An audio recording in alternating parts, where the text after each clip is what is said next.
Coffee की एक cup देखने में बहुत ही साधारण लगती है, लेकिन पूरी दुनिया में लगभग 200 करोड़ कप कॉफी का हर रोज इस्तेमाल किया जाता है। जिम जाने वाले लोग as a pre workout coffee का इस्तेमाल करते हैं। कुछ लोग रातों को जागने के लिए, कुछ लोग सुस्ती भगाने और कुछ लोग बस यूं ही टेस्ट के लिए कॉफी का इस्तेमाल करते हैं। लेकिन क्या आपने कभी सोचा है कि कॉफी शरीर में जाकर आखिर करता क्या है? एक दिन में कितना कप कॉफी पी जा सकती है? चाय और कॉफी में क्या फर्क होता है और ये शरीर को कितना फायदा और कितना नुकसान पहुंचा सकता है? कहा जाता है कि कॉफी की खोज एक चरवाहे ने की थी। अफ्रीका में रहने वाले काल्डी नाम का एक व्यक्ति जब अपनी बकरियां चराने के लिए जंगल की तरफ जाता है तो उसने देखा कि एक लाल रंग का फल है जिसे खाकर उसकी बकरियां ज्यादा एक्टिव होकर इधर उधर उछलने कूदने लगती हैं। तो कंफर्म करने के लिए उसने खुद उस फल को खाकर देखा, जिसे उसने बहुत ही एनर्जेटिक और अच्छा महसूस किया। वो कॉफी के कुछ दाने लेकर वहीं नजदीक में मौजूद एक बुजुर्ग को दिखाकर इसके बारे में और ज्यादा जानने की कोशिश करने लगा। लेकिन तभी बुजुर्ग ने इनकार करते हुए कॉफी के दाने को वहीं पर जल रही आग के अंदर फेंक दिया। तभी उन्हें एक खुशबू का एहसास हुआ जो कि कॉफी जलने की वजह से आग के अंदर से आ रही थी। इसी बात से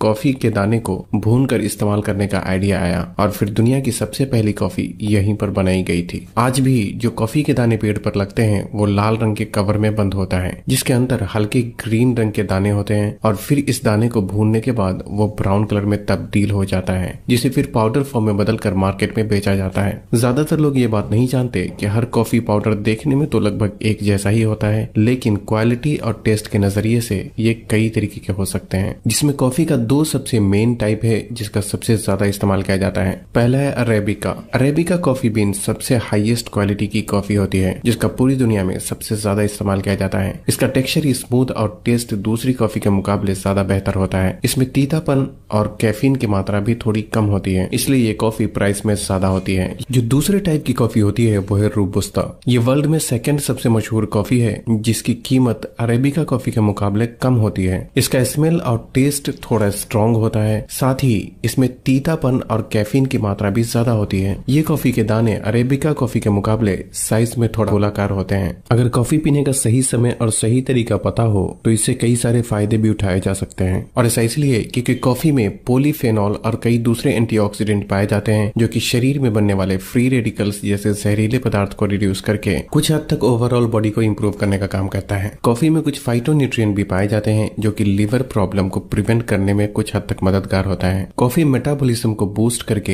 एज ए फैट बर्नर की तरह भी काम करता है, लेकिन इसके लिए कॉफी को बिना दूध और बिना चीनी का इस्तेमाल किया जाता है। हालांकि कई सारी साइंटिफिक स्टडी बताती है कि शुरुआत में कॉफी के इस्तेमाल से फैट लॉस में थोड़ी मदद तो मिलती है, लेकिन धीरे धीरे इसका असर भी कम हो जाता है। कॉफी को जिस फायदे के लिए पूरी दुनिया में सबसे ज्यादा इस्तेमाल किया जाता है वो है मेंटल अलर्टनेस। आसान भाषा में कहा जाए तो सुस्ती भगाने का शॉर्टकट तरीका। कॉफी में जो सबसे मेन इंग्रेडिएंट्स होता है वो है कैफीन, जिसका आपके दिमाग पर बहुत ही अलग तरह से असर होता है। इससे सुस्ती गायब हो जाती है और आपको पहले से ज्यादा एनर्जेटिक महसूस होने लगता है। खैर, ये तो ही कॉफी की कुछ अच्छी बातें, लेकिन आपको ये नहीं भूलना चाहिए कि अभी के टाइम में पूरी दुनिया में कॉफी एक बहुत बड़ा बिजनेस है, इसलिए ज्यादातर लोग सिर्फ इसके फायदे ही बताते हैं। यहाँ तक कि इंटरनेट पे बहुत सारी साइंटिफिक स्टडी भी मौजूद है जो कि कॉफी का दिल खोलकर तारीफ करती है, क्योंकि उन्हें कॉफी इंडस्ट्री ने इसके लिए पैसे दिए होते हैं। लेकिन जहाँ कॉफी के कुछ फायदे हैं वहीं इसके गलत इस्तेमाल से लॉन्ग टर्म में कई सारे नुकसान भी हो सकते हैं। सबसे पहले तो कॉफी एसिडिक होती है जो कि पेट में एसिड की मात्रा को बढ़ाने का काम करता है। खासकर ऐसे लोग जो सुबह खाली पेट कॉफी का इस्तेमाल करते हैं उन्हें सीने में जलन और एसिडिटी की प्रॉब्लम का सामना करना पड़ सकता है। कॉफी का असर 15 से 20 मिनट के अंदर ही हमारे दिमाग तक पहुंच जाता है और लगभग 6 घंटे से भी ज्यादा समय के लिए कॉफी हमारे खून में मौजूद होता है। इसलिए खासकर जो लोग दोपहर के बाद कॉफी पीते हैं उन्हें ठीक से नींद न आने की समस्याओं का सामना करना पड़ सकता है। कॉफी हमारे शरीर में स्टोर नहीं होता। यही वजह है कि जो भी कॉफी की मात्रा हमारे खून में होती है उसे हमारी किडनी फिल्टर करके बार बार शरीर से बाहर निकालने की कोशिश करने लगता है। इसलिए आप जितना ज्यादा कॉफी पीते हैं उतना ज्यादा बार आपको टॉयलेट का चक्कर लगाना पड़ सकता है और जिससे डिहाइड्रेशन की भी प्रॉब्लम हो सकती है। हमारे शरीर में किडनी के ऊपरी हिस्से पर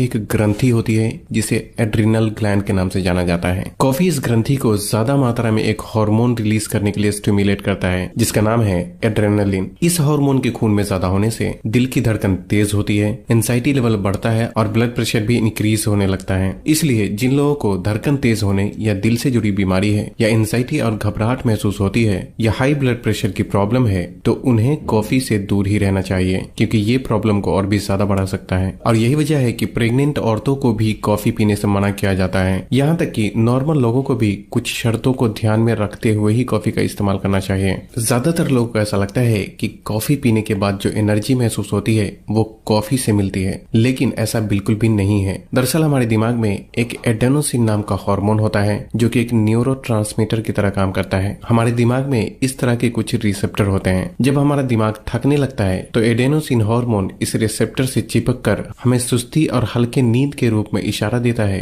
कि हमारे दिमाग को आराम की जरूरत है। लेकिन जब ऐसे में हम आराम करने के बजाय कॉफी पीते हैं तो कॉफी में मौजूद कैफीन हमारे दिमाग तक पहुंचकर एडेनोसिन हार्मोन को रिसेप्टर से चिपकने से रोक देता है और खुद उस रिसेप्टर से जाकर चिपक जाता है, जिससे दिमाग को थके होने का सिग्नल ही नहीं मिल पाता। इसलिए सुस्ती गायब हो जाती है और अच्छा महसूस होने लगता है। फिर जब धीरे धीरे कॉफी का असर खत्म होता है तो क्योंकि आप थके हुए दिमाग से ही काम करवा रहे थे, इसलिए एडेनोसिन हार्मोन फिर से आपके दिमाग में मौजूद रिसेप्टर से आकर चिपक जाता है, जिससे आपको पहले से भी ज्यादा सुस्ती महसूस होने लगती है और वापस से शरीर में एनर्जी लाने के लिए फिर से आपको कॉफी पीने का मन करने लगता है। बेसिकली हम कॉफी पीकर हमारे थके हुए दिमाग को और ज्यादा एनर्जी प्रोड्यूस करने के लिए बेवकूफ बनाते हैं, लेकिन कुछ हफ्ते या कुछ महीने बाद हमारे दिमाग को हमारी इस टेक्निक का पता चल जाता है। इसलिए दिमाग में नए रिसेप्टर डेवलप हो जाते हैं। अब क्योंकि आपके दिमाग में सुस्ती महसूस करवाने वाले रिसेप्टर ज्यादा हैं, इसलिए अब दिमाग को बेवकूफ बनाने के लिए आपको कॉफी की मात्रा भी बढ़ानी पड़ती है। और यही वजह है कि शुरुआत तो लोग 1 कप कॉफी से करते हैं, लेकिन धीरे धीरे 1 से 2, 2 से 3, 3 से 4, 4 से 5 और इस तरीके से एक के बाद एक कप कॉफी बढ़ाते ही जाते हैं, क्योंकि ऐसा करना आपकी मजबूरी हो जाती है। और जब ऐसा करते हुए आपको एक लंबा अरसा गुजर जाता है तो फिर मानो कॉफी के बिना दिन की शुरुआत होती ही नहीं और पूरे दिन सुस्ती, सर दर्द और चिड़चिड़ापन महसूस होने लगता है। कॉफी को एक्सरसाइज से पहले भी इस्तेमाल किया जाता है और ऐसे सप्लीमेंट जिसे प्री वर्कआउट सप्लीमेंट के रूप में मार्केट में बेचा जाता है उसमें भी मेन इंग्रेडिएंट्स कैफीन ही होता है। एक्सरसाइज से पहले कॉफी पीने से एनर्जेटिक महसूस होता है और वेट लिफ्टिंग करना ज्यादा आसान हो जाता है, लेकिन ये एक टेम्परेरी एनर्जी होती है, जिससे कि लगातार कॉफी का इस्तेमाल करने से धीरे धीरे शरीर कॉफी पे ही डिपेंड होने लगता है और फिर बिना कॉफी पिए एक्सरसाइज कर पाना पहले से भी ज्यादा मुश्किल हो जाता है। अब सवाल ये उठता है कि आखिर कॉफी से फायदा उठाने और उसके नुकसान से बचने के लिए क्या करना चाहिए। सबसे पहले तो हमारे शरीर में एनर्जी प्रोड्यूस करने के लिए कॉफी की बिल्कुल भी जरूरत नहीं होती,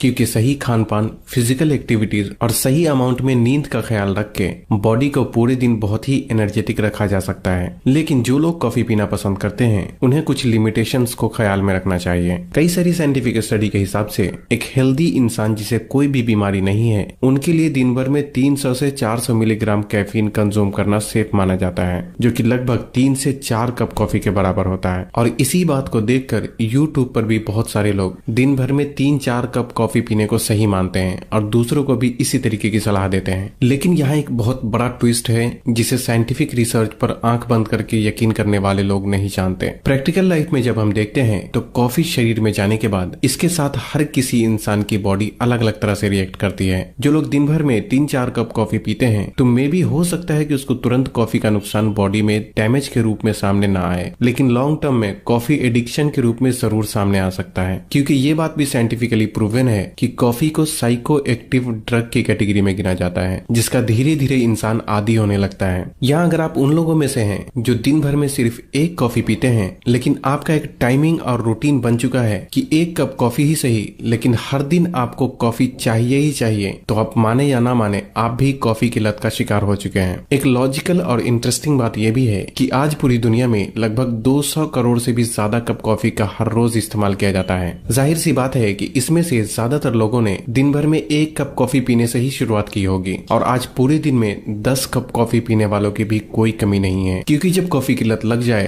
तो रेगुलर कस्टमर की तरह कॉफी खरीदना आपकी मजबूरी हो जाती है। यही तो कॉफी कंपनी का बिजनेस टेक्निक है जिसे ज्यादातर लोग नहीं जानते। मेरे ओपिनियन में आपको कॉफी को अपनी जिंदगी में उतना ही जगह देना चाहिए जिससे कि आप इसे जब चाहे छोड़ सकें। कॉफी स्लो एडिक्टिव होता है, जिसका मतलब है कि इसकी लत एकदम से तुरंत नहीं लगती, इसलिए अगर इसका कभी कभी इस्तेमाल किया जाए तो कॉफी एक अच्छी चीज हो सकती है। जैसे कि अगर आप स्टूडेंट हैं तो एग्जाम के टाइम पर पढ़ाई करने के लिए कॉफी से फायदा उठा सकते हैं। जो लोग एक्सरसाइज करते हैं और कभी कभार किसी वजह से प्री वर्कआउट मील का इस्तेमाल नहीं कर पाते, तो ऐसे में कॉफी को एज ए प्री वर्कआउट इस्तेमाल किया जा सकता है। अगर आपका बहुत जरूरी काम पेंडिंग है और आपको सुस्ती महसूस हो रही, तो ऐसे में कभी कभार कॉफी का बेझिझक इस्तेमाल किया जा सकता है। लेकिन किसी भी सूरत में आपको पूरी तरह से कॉफी पर ही डिपेंड नहीं हो जाना चाहिए। और ऐसा इसलिए क्योंकि चाहे एक कप ही सही, अगर आपने हर दिन का रूटीन बना लिया तो बहुत ही ज्यादा चांस है कि आपको कॉफी की आदत हो सकती है। तो चाय भी काफी हद तक कॉफी की तरह ही होती है, क्योंकि कॉफी और चाय इन दोनों में ही कॉमन इंग्रेडिएंट कैफीन ही होता है। हालांकि चाय में कैफीन की मात्रा कॉफी से थोड़ा कम होती है, इसलिए चाय का हमारे शरीर पर कॉफी के मुकाबले थोड़ा कम असर होता है। लेकिन जनरली चाय और कॉफी दोनों ही एडिक्टिव होता है, जिसका हमें हर दिन इस्तेमाल बिल्कुल भी नहीं करना चाहिए।